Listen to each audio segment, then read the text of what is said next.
여러분이 겪은 어떤 절망, 어떤 자책, 어떤 경우라 할지라도 하나님의 사랑에서 도망갈 수 있는 데는 없고 하나님이 외면하시는 자리는 없습니다. 너무 부끄러우십니까? 멋있어지십시오. 자책하지 마시고 회개하지 마시고 달라지십시오. 회개하러 나오면 죽여버리겠어요. 자책으로는 씻어버리는 것은 본전으로 가자는 얘기고 그 모든 것으로 잘나르니까요. 해보니까 비겁한 것, 부끄러운 것을 알아야 됩니다. 수치를 알아야 됩니다. 그래야 우리는 비로소 영광의 자리에 갈 것입니다. 그것은 우리에게 당연하게 주어진 권리며 책임이며 하나도 운명인 것입니다. 예수를 믿는 것이 예수가 구속자로 우리 죄를 위하여 대신 죽으사 죄값을 갚으사 지옥 갈 우리를, 형벌에 떨어질 우리를 천국으로 가게 하시고 복을 주시고 영생을 주신다라는 우리의 이해는 가장 단순하고 분명한 고백입니다. 그러나 예수님은 방법론으로 오시지 않습니다. 훨씬 새로운 일로 오시는데 그는 새로운 세상을 열러 오십니다. 예수의 오심에 대한 바뀐 세상을 말하는 로마서 5장에서는 이렇게 대비합니다. 아담으로 인하여 죄와 사망이 왕노릇하던 세상을 예수로 말미암아 은혜와 생명의 세상으로 바꿨다. 그러니까 세계관이 바뀌는 겁니다. 세계관이라 그러면 대부분 좀 낯설어 하는데 우리가 어떤 질서에 붙잡혀 있는가 하는 것입니다. 우리가 아는 세상 질서는 죄와 사망이 왕노릇하는 것이어서 잘 아시는 생존 경쟁을 해야 되고 약육강식의 방법론이 규칙인 세상을 말하는 것입니다. 거기에 비하여 예수를 믿으면 우리는 죄와 사망이 질서이거나 기준이 아닌 은혜와 생명의 세상에 들어오게 됩니다. 한 걸음 더 나가면 로마서 8장 1, 2절에 고백하는 것처럼 그러므로 그리스도 예수 안에 있는 자들에게는 결코 정죄함이 없나니 이는 생명의 성령의 법이 죄와 사망의 법에서 너를 해방하였음이라. 이렇게 됩니다. 그러니까 다른 세상이 됐다는 거죠. 그러니까 죄와 사망, 실패, 절망, 소멸이 운명이 아니고 생명과 성령에 의한 영광과 천국이 운명인 세상에 있다는 거죠. 예수 안에 있으면. 그러니까 믿으면이라는 조건에 대한 보상보다 더 크게 예수를 보낸 것이 이렇게 세상 질서를 바꾸고 우리를 그 세상 속에서 영광의 자리에 데려가겠다는 하나님의 의지다, 목적이다, 방법이다. 그렇게 얘기하는 것입니다. 그러니까 우리가 자꾸 예수를 믿은 후에도 보상의 차원에서 신을 대하니까 우리가 할 수 있는 것은 잘못 안 하는 것입니다. 그래서 잘못을 했을 때는 빨리 회개해서 지우는 방법밖에 없는데 이 질서에서는 잘못을 지우는 게 최선이지 잘하는 부분에 대한 요구와 가능성은 제시되지 않습니다. 그러니까 우리 한번 다시 우리가 가지는 신앙심이 세상에서 어떤 식의 왜곡과 편견이 되었는가를 알아야만 기독교 신앙의 특별함을 알게 됩니다. 욥기에서 욥은 의인이고 잘못을 한 적이 없는 사람인데 그는 고난을 당합니다. 그 고난을 당하죠. 본인이 일단 당황을 하죠.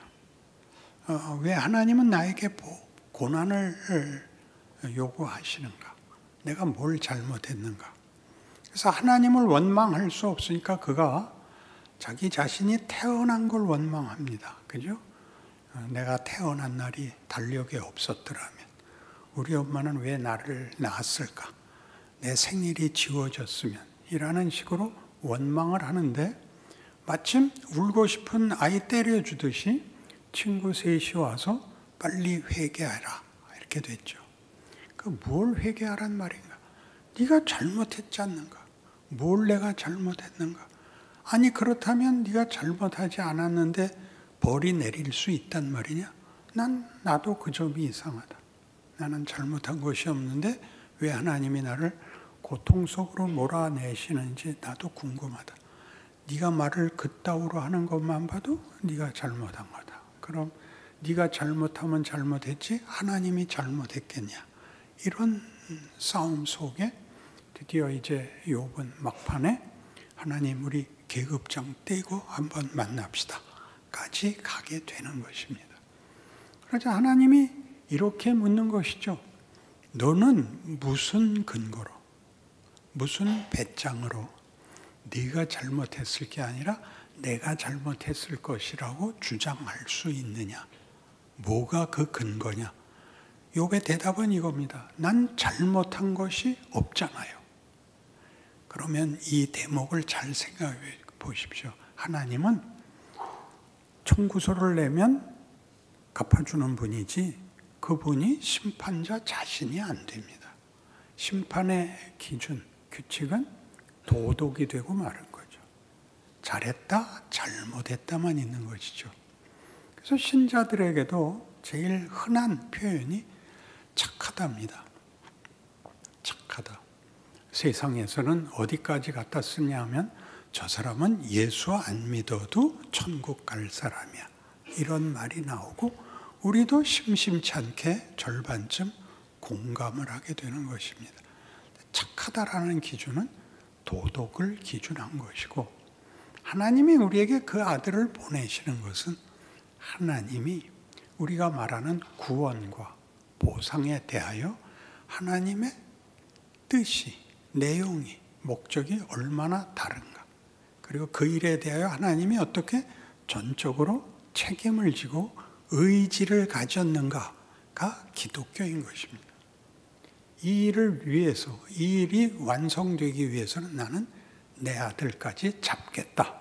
이렇게 된 것이 기독교인데 기독교의 주인인 우리 하나님 아버지의 하나님 되시는 정체성인데 여기가 약합니다.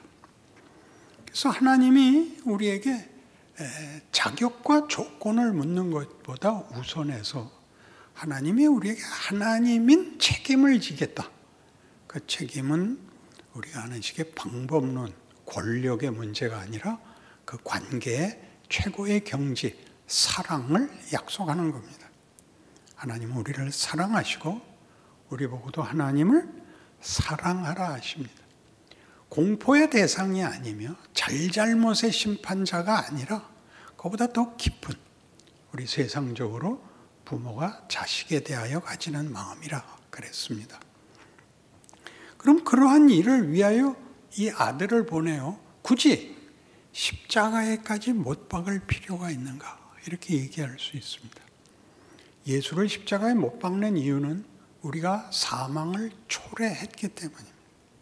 사망이란 죄값인데 죄란 하나님으로부터의 분리이고 하나님으로부터 분리되자 모든 생명은 부패하기 시작했고 소멸되고 왜곡됩니다.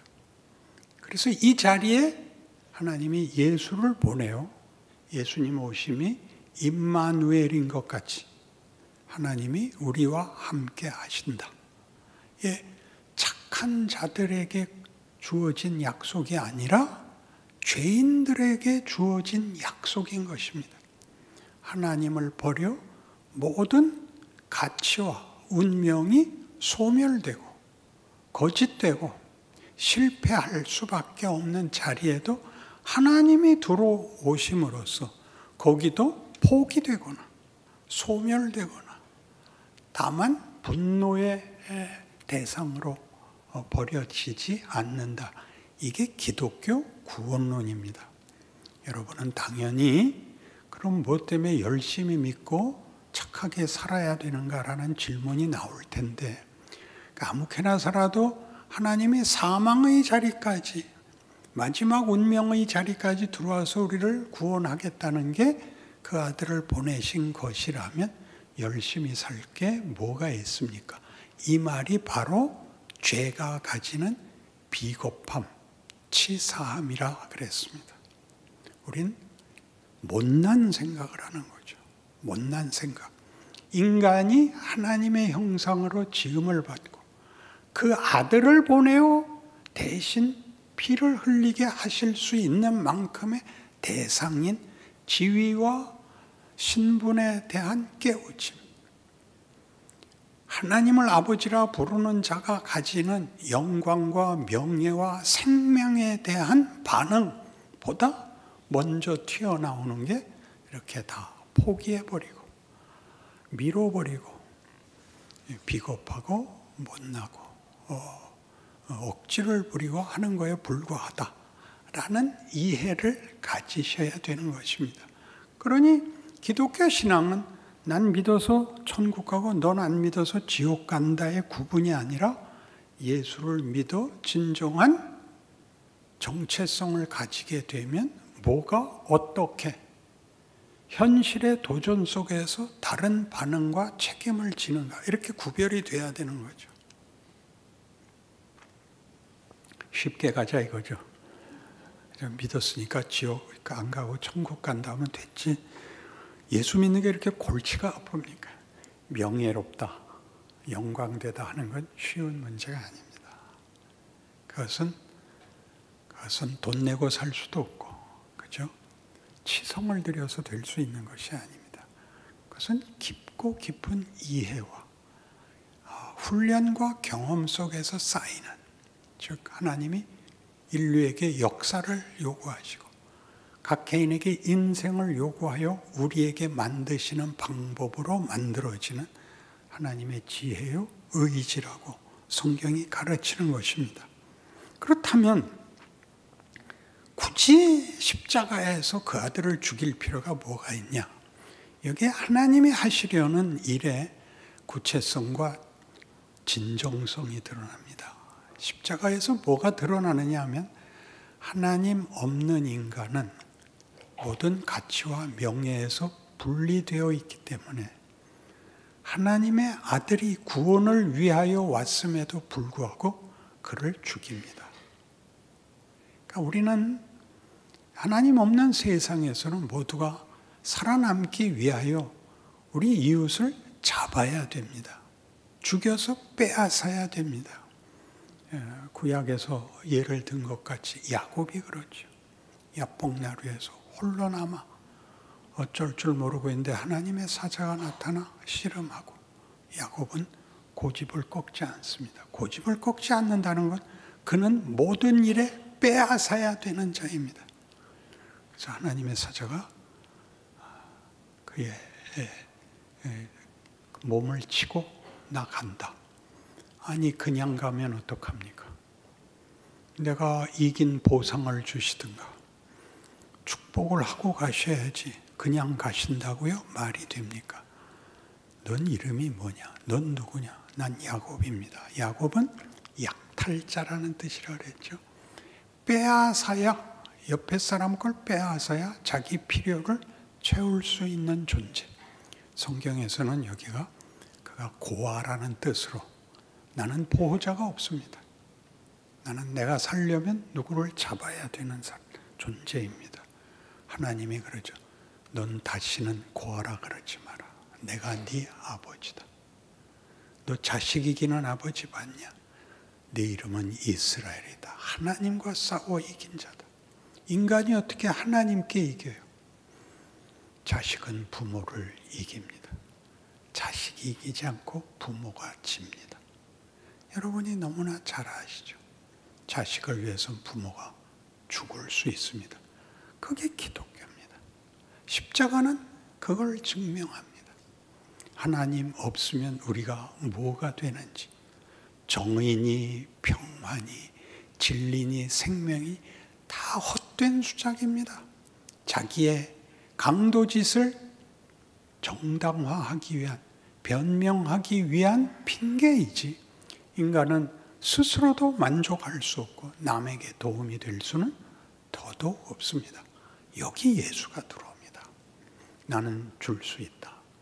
뭐든지 줄 수 있다. 오늘 본문에도 나오는 바와 같이 내 이름으로 내게 구하는 것은 내가 다 주겠다. 얼마나 굉장한 겁니까? 예수 그리스도는 자신이 우리의 필요를 줄 뿐만 아니라 우리 보고도 우리가 모두의 필요에 답을 할 수 있는 존재로까지 우리를 약속하고 부르고 있다고 얘기합니다. 나를 믿는 자는 내가 하는 일을 저도 할 것이요 이보다 더 큰 일도 하리니 이는 내가 아버지께로 감이라. 아버지의 뜻을 다 이루고 아버지의 부요하심과 그 의지와 그 복주심을 십자가로 증명을 하신 그 아들이 아버지께 뭐하러 갑니까? 불러낸 모든 하나님의 백성들의 권리, 명예, 영광을 이루시겠다고 여기 약속하고 있는 것입니다. 그래서 우리는 이 하나님이 우리와 함께 하사 그 아들을 보내어 그 약속을 주신 이 모든 일들이 죄와 사망, 거짓과 수치와 비겁함, 변명에서 벗어나 여기가 다가 아니라 잘못을 저지르지 않는 정도가 아니라 더 명예와 영광으로 가는 길로 불러냈다는 사실에 이제 집중해야 하는 것입니다. 잘했다 못했다는 엄격하게 얘기하면 이제 우리 세상에서는 개념이 다릅니다. 여러분이 전쟁을 하시면 지면 죽는 겁니다. 그러나 경기를 하시면 금을 밟았다든가 공을 못 받아내면 아웃 혹은 실점이 됩니다. 그래서 큽니다. 율법은 경기장이다 그랬죠. 예수가 오셔서 그 경기장에서 경기를 하십니다. 그 경기는 한 인간이 만들어내는 아름다움과 위대함의 한 보이는 모습입니다.